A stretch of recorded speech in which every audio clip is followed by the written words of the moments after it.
ओम श्री स्वामी समर्थ. तुम्हा सर्वांचं आपल्या या यूट्यूब चॅनलवरती मी अगदी मनापासून स्वागत करते. तुमच्या मनातील सर्व चांगल्या इच्छा स्वामी महाराजांच्या कृपेने पूर्ण होत हीच स्वामी महाराजांच्या चरणी प्रार्थना करते आणि आजच्या एका नवीन सुंदर व्हिडिओला सुरुवात करते.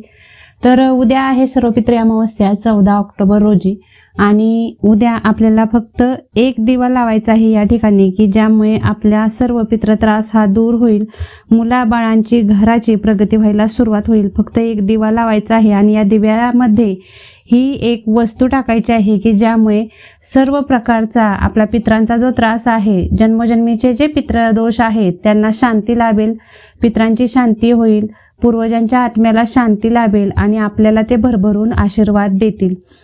तर आता उद्या सर्व पितृ अमावस्येला प्रथम तर उद्या सकाळ उठल्यानंतर पहिल्यांदा थोडासा दही भात आपल्या घरावरती टाकायचा आहे. ज्यावेळी आंघोळ वगैरे होईल, देवपूजा वगैरे होईल त्यावेळी कावळ्यांच्यासाठी दही भात घरावरती ठेवला जातो. पूर्वीपासून ही पद्धत चालत आलेली आहे आणि ती आपण शेवटपर्यंत नक्कीच निभवावी. बाकी काही जरी नाही जमलं तर थोडासा दही भात नक्कीच आपल्या पत्र्यावरती, आपल्या घरावरती, आपल्या छतावरती, आपल्या बाल्कनीमध्ये नक्कीच ठेवावा कावळ्यांच्यासाठी.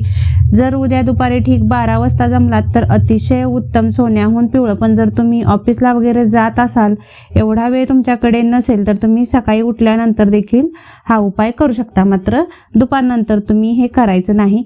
2:30च्या अगोदर, दुपारी 2:30 अगोदर जेवढ्या लवकर जमेल तुम्हाला तेवढ्या लवकर दही भात थोडासा तुमच्या छतावरती, बाल्कनी, जिथे कुठे जागा मिळेल, ज्या ठिकाणी कावळा येईल अशा ठिकाणी तुम्ही ठेवून द्यायचा आहे. तर चला मुख्य उपायाकडे वळूयात. तर यासाठी आपल्याला लागणार आहे एक मातीचा दिवा. मातीचा नसेल तर तुम्ही कणकेचा सुद्धा बनवू शकता. मात्र जर कणकेचा बनवणार असाल तर यामध्ये अजिबात मीठ घालू नका आणि दिवा बनवून घ्या. उकडला तरी चालेल, नाही उकडला तसाच ठेवला तरी देखील चालेल. आता नंतर हा जो दिवा आहे यासाठी आपल्याला द्रोण लागणार आहे. एक द्रोण घ्यायचा आहे आणि त्या द्रोणामध्ये अगोदर खाली थोडंसं तांदूळ ठेवायचे आहेत. या तांदळाला आबीर लावा. आबीर असेल तर हे थोडेसे तांदूळ काळे करून घ्या आणि जर आबीर नसेल तर जी बघा आपण अगरबत्ती लावतो, स्वामी नामाचं म्हणजे स्वामी महाराजांचा जप करतो किंवा कोणत्याही देवाचा जप करतो, तिन्ही सांजेच्या वेळी जी अगरबत्ती आपण लावतो त्याची जर रक्षा तुमच्याकडे असेल तर ती थोडीशी रक्षा त्या तांदळामध्ये मिक्स करा आणि हे तांदूळ तुम्हाला या द्रोण जो तुम्ही घेतलेला आहे या द्रोणामध्ये ठेवायचे आहेत आणि नंतर यावरती तो दिवा ठेवायचा आहे. दिव्यामध्ये साजूक तूप, जे शुद्ध तूप आपण म्हणतो, गाईचं तूप जे म्हणतो ना, ते घालायचं आहे. त्याला लांब वात करायची आहे, त्या दिव्याला लांब वात घालायची आहे. नंतर यामध्ये 1 चिमटभर काळे तीळ घालायचे आहेत आणि नंतर हा दिवा घेऊन जायचा आहे कोणत्याही एखाद्या पाणवठ्याजवळ. तुम्ही विहिरीजवळ जाऊ शकता, ओढ्याला जाऊ शकता, तुमच्या गावात जर ओढा असेल तर तिथे जाऊ शकता, कॅनॉल असेल तर कॅनॉलकडे जाऊ शकता. जिथे कुठे तुम्हाला पाण्याचा स्रोत असेल, विहीर असो, आड असो, जे काही जिथून म्हणजे जिथं पाणी असेल ना तिथे हे घेऊन जायचं आहे. वाहतं पाणी मिळालं, एखादी नदी मिळाली किंवा समुद्र मिळाला तर अतिशय उत्तम. मात्र जर हे नसतील तर जिथे कुठे पाण्याचा स्रोत असेल त्या ठिकाणी जायचं आहे आणि हा जो दिवा आहे तो आपल्या पितरांच्या नावाने, पूर्वजांच्या नावाने स्मरण करून लावायचा आहे. आता साहजिकच तुम्हाला आजी, बाबा, पणजोबा हे तर नक्कीच माहीत असतील प्रत्येकाला की कोण होते किंवा कोण आहेत, त्यांची नावं काय आहेत, त्यांची नावं घ्यायची आहेत आणि धन्यवाद करायचं आहे की तुम्ही जे मला दिलं, जे म्हणजे तुमच्या कष्टावरती जेवढं मी मोठं झालो किंवा जे काही तुम्ही मला दिलं त्याबद्दल मी तुमचा कायम म्हणजे कायमस्वरूपी ऋणी राहीन आणि अशीच कृपादृष्टी माझ्या मुलाबाळांच्या वरती सुद्धा राहू द्यात. माझी मुलं बाळ, मी स्वतः जे काही काम करत असो त्याच्यामध्ये आम्हाला यश यायला सुरुवात होऊ द्यात, घराची प्रगती व्हायला सुरुवात होऊ द्यात, एवढीच इच्छा बोलायची आहे आणि हा दिवा प्रज्वलित करायचा आहे आणि वाहत्या पाण्यामध्ये तुम्ही सोडून द्यायचं आहे. वाहतं पाणी जर नसेल तर तुम्ही आड असो, ओढा असो, जे कुठं तुम्ही गेला असेल, पाण्याचा स्रोत जिथं असेल तिथं तुम्ही गेला असेल तिथे तुम्ही ठेवून द्यायचं आहे. मात्र तुमचा पुढा जो आपण म्हणतो ना, आपलं जे तोंड आहे ते आपलं तोंड दक्षिण दिशेला करायचं आहे आणि नंतरच हा दिवा तिथे ठेवायचा आहे. पाण्यामध्ये जरी तुम्ही सोडणार असाल वाहत्या पाण्यामध्ये तर देखील तुमचं जे तोंड आहे ते दक्षिणमुखी तुम्हाला व्हायचं आहे. दक्षिणेकडे तोंड करूनच हा उपाय करायचा आहे. काही कारणांच्यामुळे कुणाकडे पाण्याचा स्रोत असा नसेलच, म्हणजे जाऊच शकत नाहीत, जे सिटीमध्ये राहतात, ज्यांना माहीतच नाही की इथे कुठे भेटेल विहीर वगैरे असं काहीतरी भेटेल किंवा नदी भेटेल असं काही माहीतच नसेल, तर अशा लोकांनी आपल्याच घरामध्ये किचनमध्ये हा उपाय करायचा आहे. उद्या ठीक 12 वाजता, दुपारी 12 वाजता तुम्ही हा उपाय करायचा आहे.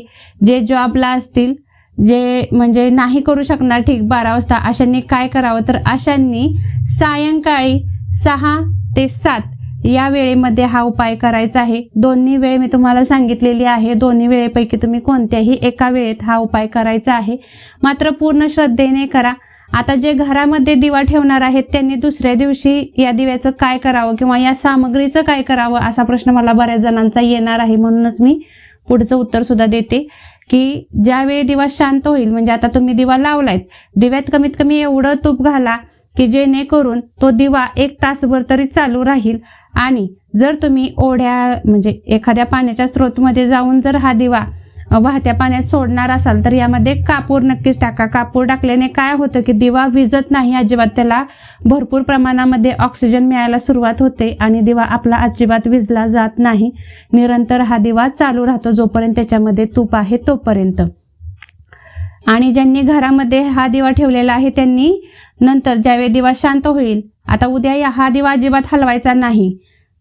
किचनमध्ये तुम्ही जिथे पाणी पिता, जिथे पाणी पिण्याचं तुमचं स्थान आहे त्या ठिकाणीच हा दिवा ठेवायचा आहे. मात्र हा दिवा ठेवत असताना देखील तुमचं जे तोंड आहे ते दक्षिण बाजूलाच तोंड करून तुम्हाला जी काही इच्छा असेल तुमची, घराची प्रगती व्हावी, तुमची प्रगती व्हावी, तुमच्या मुलाबाळांची प्रगती व्हावी, मुलांना कामामध्ये यश मिळावं, मुलांचा अभ्यासामध्ये लक्ष लागावं, मुलं शांत व्हावी, मुलं चिडचिड करू नयेत किंवा पती पत्नीमध्ये प्रेम वाढावं, असं जे काही तुमच्या इच्छा असतील त्या व्यक्त करायच्या आहेत, आपल्या पूर्वजांना सांगायच्या आहेत. आणि त्यांनी जे तुम्हाला आतापर्यंत दिलेलं आहे हे पहा, कुणीही जन्माला आल्यानंतर लगेच मोठं होत नाही. आपल्याला आई वडिलांचा सपोर्ट घ्यावा लागतो, आधार घ्यावा लागतो. आई वडिलांनी देखील त्यांच्या आई वडिलांचा आधार घेतलेला असतो. जन्मोजन्मीपासून आपल्याला जी जमीन मिळालेली असते किंवा जे घर मिळालेलं असतं आपण त्यामध्येच करून खात असतो. तेच आपल्याला जेवण, अन्न, पाणी जे काही आपल्याला लागेल, कपडा लागू द्यात, वह्या पुस्तकं लागू द्यात, जे काही लागेल ते आपण पूर्वजांनी जे आपल्या करून ठेवले ना त्याच्यातूनच आपलं भागलेलं असतं. त्याच्यासाठी आपल्याला कृतज्ञता व्यक्त करणं ही अतिशय महत्वाची गोष्ट आहे. यासाठीच आपल्याला हा दिवस हा कृतज्ञता व्यक्त करण्यासाठी असतो. आणि जो कोणी कृतज्ञता व्यक्त करत नाही, आपल्या पितरांचं, आपल्या पूर्वजांचं स्मरण करत नाही, या दिवशी त्यांचे आभार मानत नाही, त्यांना पितृत्रास हा सदैव भोगावा लागतो. यासाठी आपल्याला हा उपाय करायचा आहे. मग तुम्ही ज्यावेळी किचनमध्ये हा दिवा प्रज्वलित कराल दक्षिणमुखी होऊन, नंतर हा दिवा शांत होईल. आता शांत झाल्यानंतर लगेच काही करायचं नाही. त्याच्या दुसऱ्या दिवशी म्हणजे सर्वपित्री अमावास्या ही शनिवारी आहे. तुम्हाला नंतर रविवारी घटस्थापनेच्या दिवशी सकाळी उठल्यानंतर ज्यावेळी तुमची आंघोळ होईल त्यावेळी हा दिवा उचलायचा आहे आणि कोणत्याही एखाद्या फुलझाडाखाली नेऊन ठेवायचा आहे. तिथे एखादा प्राणी खाईल किंवा काय होईल हे अजिबात बघायचं नाही. मनात अजिबात कोणती शंका आणायची नाही. तो दिवा, तो जो द्रोण आहे तो उचलायचा आणि कोणत्याही एखाद्या फुलझाडाखाली तुम्हाला ठेवायचा आहे. मात्र तुळशीमध्ये ठेवू नका, रुईच्या झाडामध्ये ठेवू नका, शनीच्या झाडामध्ये ठेवू नका. अशा प्रकारे म्हणजे जी दैवी झाडं आहेत ना अशा ठिकाणी ठेवू नका. तुम्ही फुलांच्या झाडाखाली कुठेही ठेवू शकता. पिंपळ वृक्षासाठी पिंपळाच्या झाडाखाली जर तुम्ही ठेवलात तर अतिशय उत्तम, सोन्याहून पिवळं होईल. तर आजचा उपाय हा एवढाच होता. माहिती आवडली असेल तर नक्कीच आपले चॅनल लाईक करा, शेअर करा, सबस्क्राईब करा. धन्यवाद. श्री स्वामी समर्थ.